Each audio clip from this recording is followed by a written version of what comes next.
Dara Torres is 45 years old. She's a single mom living in a suburb of Fort Lauderdale, Florida. And like so many other moms, she wakes up early each morning, makes breakfast for 5-year-old Tessa, and gets her off to school.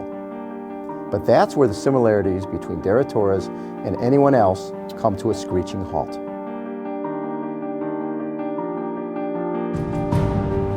Dara is unlike any other mother on the planet.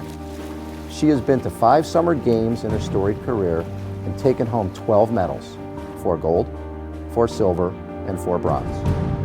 In Beijing in 2008, at the age of 41, she took home 3 silver medals and came within 1/100th of a second in the 50-meter freestyle of winning gold. Her life is all about the clock. She is not only defying Father Time, she's literally swimming right over him. And she's not looking to hang up her goggles anytime soon.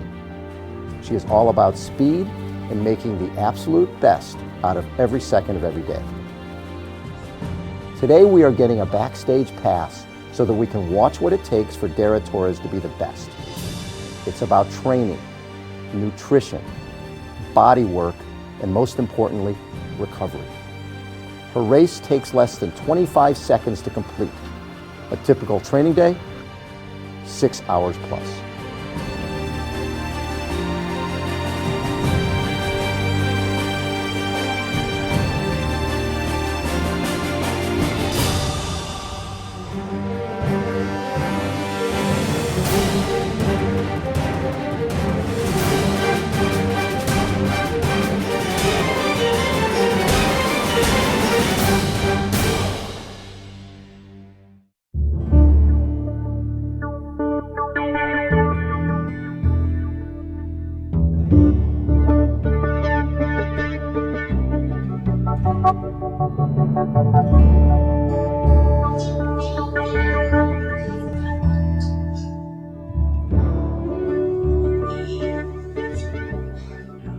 First of all, Dara, thank you for letting us get a little behind the scenes look at what a world-class athlete will go through on a training day. So typical morning with you and Tessa. You know, it's not easy. It's everything always seems kind of rushed, but I try to let her sleep in to the latest possible moment, and then I get her up, get her fed. I have to make my breakfast, and we kind of sit and chat a little bit, and then I have to get myself ready. So it's kind of a quick morning. It goes by fast, but at least it gives me a little time to sit down and hang out with her. And I'm very lucky that I have a coach that doesn't start too early, so I can spend this time with her in the morning. Okay. Bye. Take us through what today's going to be for you. Today is a typical training day for me. I will go to the pool and do about 2 hours of training. Today happens to be a strength and sort of sprint day for me. Okay. I'm 44, I need rest. Okay. Then I will do my weight training. I will do some leg rehab stuff. And then I'll go eat lunch, and I'll come back and do about 2 hours of resistive stretching, which also works for me. I mean, normally it's supposed to be for strength training, but I use it more for recovery. All right, thanks. Great, thank you. After breakfast, Dara grabs what she needs for the day. It's time to gear up for her morning workout. Love it. I know we got to get to the pool. We do. On the way to the pool, we went back in time to 1992, when at the age of 25, Dara put swimming on the back burner and moved on with her life.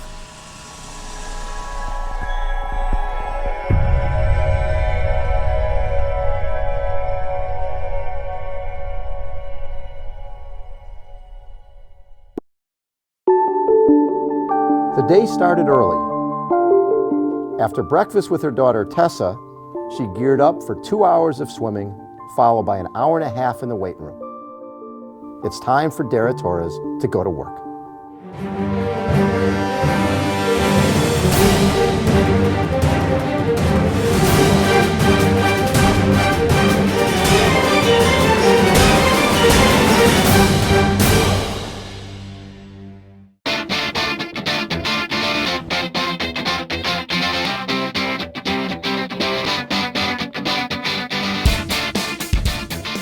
So between 84, 88, 92, at that point, did you think, okay, that's it? Absolutely. I mean, you're 25 years old. People are calling you grandma at 25. They are, especially in swimming. People are, because you were earlier, people like 14, 15 years old. I know, and you know, you didn't really typically see athletes out of college, at least in the sport of swimming, competing. You know, you got done with college and you moved on to your life. After 92, it's like, I'm done. Oh, totally done. So, and what got you back? Because you didn't do 96. No, I didn't do 96. I just was out with some friends about a year before the Olympics, and there was hype starting, and they started talking about it, and they said, you know, you should try it. I'm like, yeah, right. But you'd still been swimming, and No, I hadn't swum at all. Really? I did nothing. Between 92 and basically nothing, 2000. Yeah. When that thought got in my head, I couldn't get it out, and then it just kind of snowballed from there, and I just decided to go for it. This is the Coral Springs Aquatic Center, a place where Dara Torres feels the most at home and where she spends at least 20 hours training in a typical week.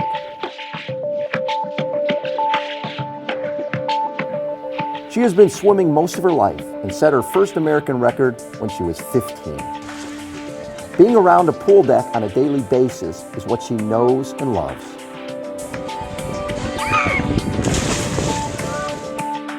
Today's session in the pool will be 2 hours long, and the focus will be on strength and power.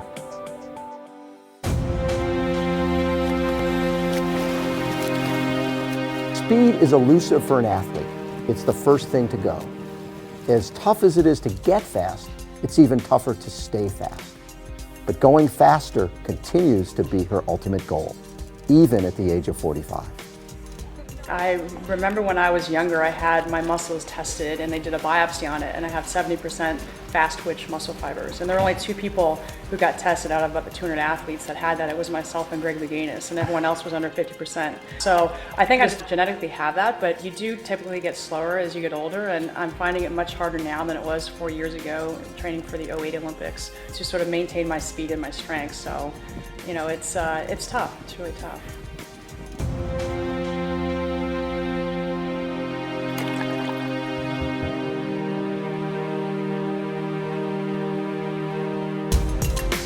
One of the things we do is called cords, and it looks like a bungee cord. It has a belt that ties around your waist, and you basically swim out against the resistance of the cord. And a lot of times we'll use a snorkel just to keep our head positioned. Because what happens is when you're doing something with resistance, your stroke gets a little bit out of whack. So the more you can try to keep it in tune the way you normally swim, the better it is for you.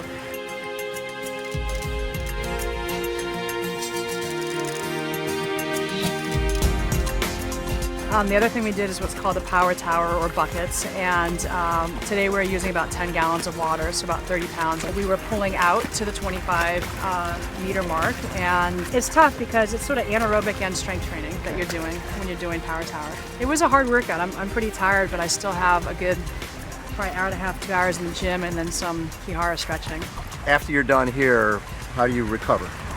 Well, actually, right when I get out of the pool and I finish showering and get dressed, I have low-fat chocolate milk. I drink about half of it. And then when I go in the gym, I still have a lot to do in the gym. I'll sort of drink it throughout the gym just for recovery and to get some protein and sort of replenish my muscles. So while you're working out, yeah, you drink chocolate milk? Yep. That's awesome. That is really cool. So we're off to the gym. We're off to the gym. Love it. You ready to lift? I am ready to lift. I'm going to bench press a Buick. To stay strong and powerful, it all begins and ends with her core. Dara's workout in the gym serves 2 purposes: to help her maintain her speed and to help her rehab from knee surgery. I started off with my cords that I do. They're supposed to mimic swimming. It's more typical strength training to get your stroke stronger. I did about 20 minutes of that, and then I went through my typical gym workout, which involves using a lot of different muscles at once. I don't do very specific weight training for specific muscles. I try to get all my body involved when I'm doing the exercises, because when you're in the pool swimming, you're not just using one muscle, you're using all your muscles. So, and then I did a little bit on my spin bike for my rehab on my knee. I had my major knee reconstructive surgery, and there's a certain way that you stand on a bike that makes it more difficult, more in the back of your legs than the front, so it doesn't load my kneecap where I had my surgery. Has your training in the weight room changed significantly over the last number of years? You know, I used to be from the old school where the heavier you lift in the gym, Yeah. the stronger you'll be in the pool. Right. And that's just not what it is anymore. It's really the more efficient you are in the weight room, the more efficient you'll be in the pool, and that's how you get faster. So technique, it's all about technique. Technique and efficiency, yes. And what you're doing things that take 30 seconds, a minute, Yes. and you're doing that in the weight room and you're doing that in the pool. Yes.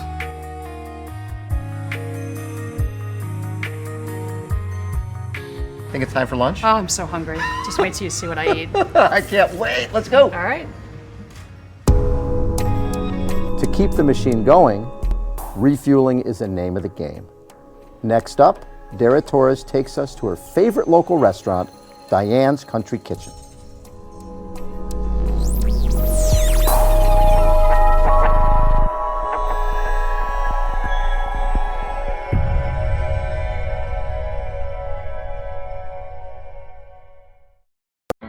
The training part of her day is over, but what's left to do is just as important. Before moving on to a full afternoon of bodywork, Dara needs to make sure that she replaces the fuel that she burned earlier in the day. This is where Dara's My After begins.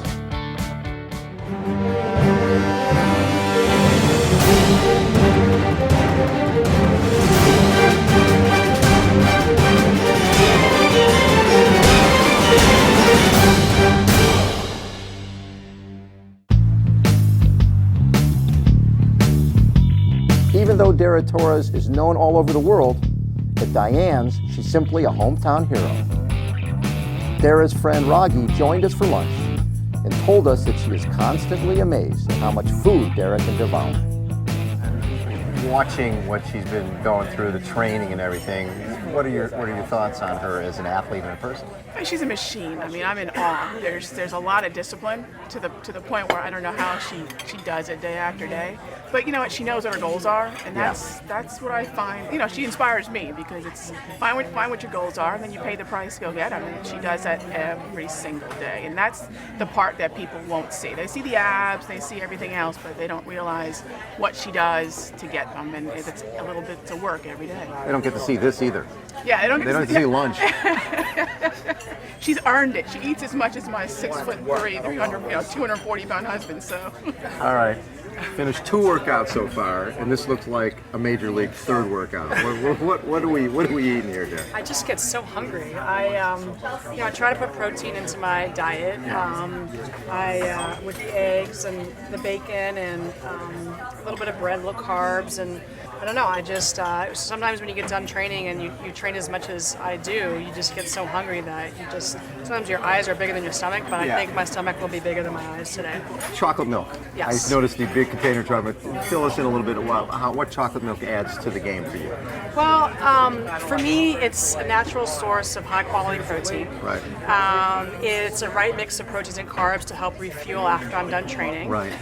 It's easy to get a hold of. You can find it anywhere. Yeah. And it tastes great. Right. So, it pretty much has everything in it that you need. And there's been studies that have shown that it's even better for you than a lot of the post-recovery drinks. Right. So, having a good meal and a good glass of chocolate milk just really helped me replenish and refuel. So is this torture with all this great food in front of you? It's very, I'm like, okay, are we done yet? Because my food's getting cold. Okay, I think it's time to eat. All right, thanks. After refueling, we headed back to Dara's house for a solid 2 hours of body work. As an athlete ages, flexibility and supplemental workouts become much more important. Training alone is just not enough if you're looking to string together tough workouts day after day. Dara starts with a technique called mashing, where the therapists use their body weight and their feet for about an hour to alleviate lactic acid and to loosen up her muscles. Then the therapists move on to Kihara resistance stretching for another hour.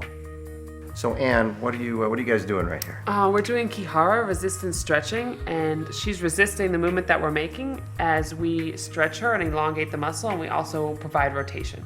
Now earlier you were mashing.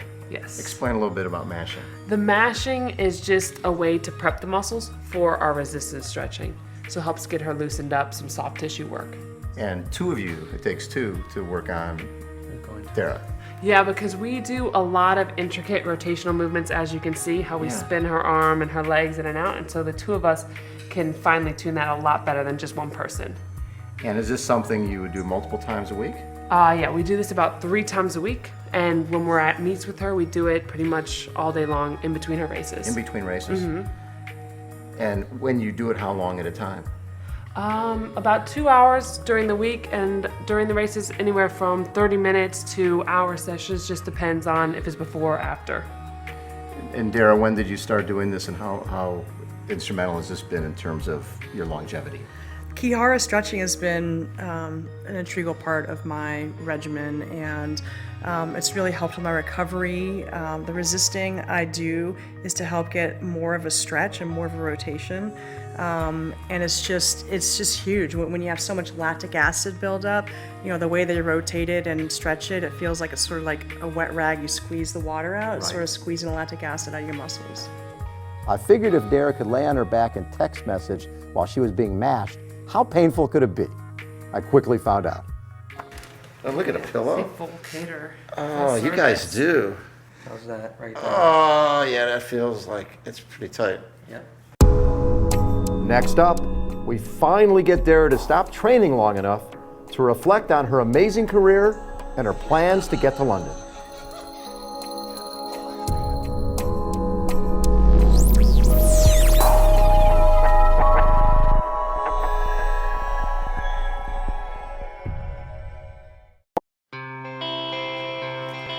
Dara started the day with 2 hours in the pool, followed by an hour and a half in the weight room, lunch, and then 2 hours of body work. The clock finally settled on pause long enough for Dara to take a few minutes to reflect on what has been an amazing career.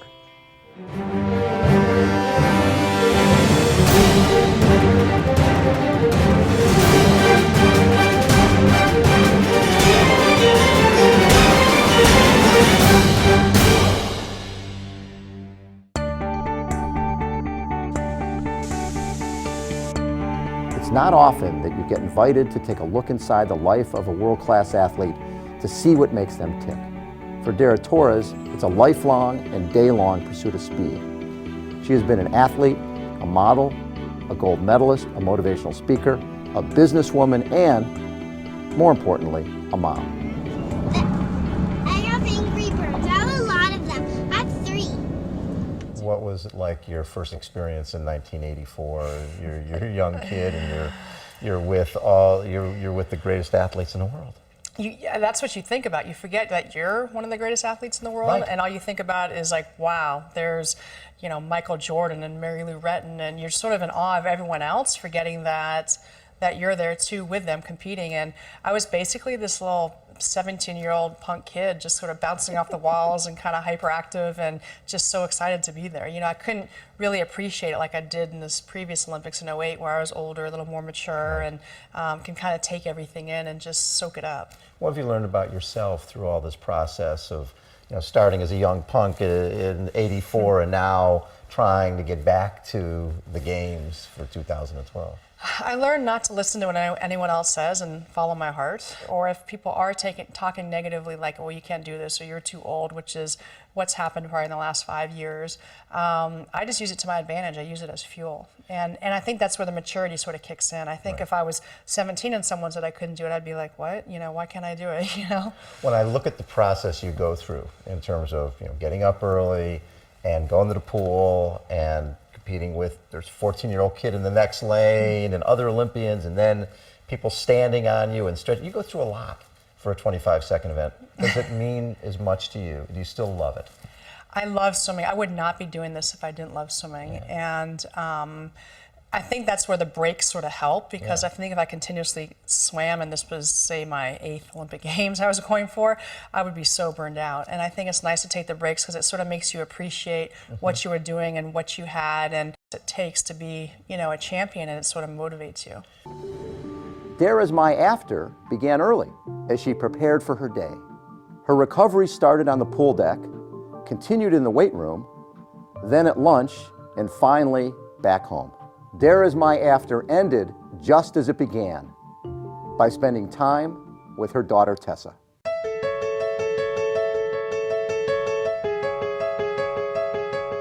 For someone who has spent a lifetime chasing the clock and has London on her mind, this is the moment in her day where you can tell that Dara is just as content sitting back and watching time go by. This time, your daughter, Tessa, is old enough to be part of the process. Is that a driving force for 2012? You know, it's great that Tessa's a little bit older and can understand what's going on and can be a part of the process. It's just a wonderful thing to be able to just share this with your child, and hopefully she's at the age now that she can remember it when she gets a little older, because I'm sure she doesn't remember anything when she was 2.5 years old. So it's fun, it's very motivating, and you know, getting up in the morning and feeling a little tired and getting her ready for school, but then giving her a kiss and having her, you know, go off. It's like, okay, yeah, I'm ready to do this now.